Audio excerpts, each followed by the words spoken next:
remove and replace CV axle. Alright, so let's start on the driver's side here. Alright guys, axle nut on the Suzuki Swift. Need to use a 30mm socket here. Perfect, nice and tight. Alright, put a pin in here or something strong. I put a long nose pliers in here. There you go. So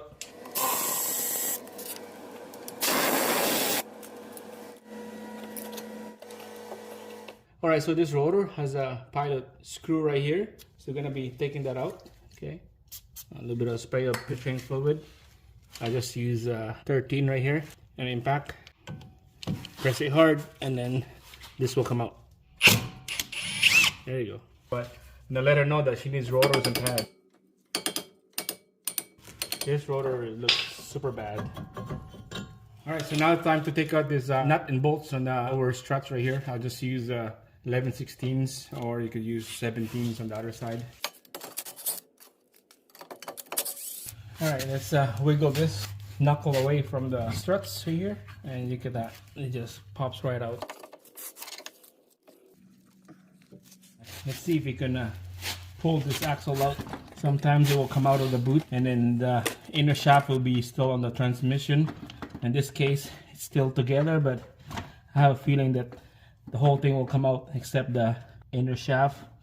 I'll just put a pry bar at the bottom here, we'll pry it out. Inner shaft right there. It's gonna leak a little bit of fluid here, so just to make sure, grab a rag. So put it right there. There you go. Yeah, it's out. There we go, guys. She's out. Axle seal is not bad. Pretty dry. No leaks. There's the old one. Wow. That looks really bad. Alright, so here's the new one. We're gonna compare this together.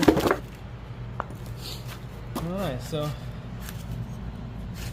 looks about right to me.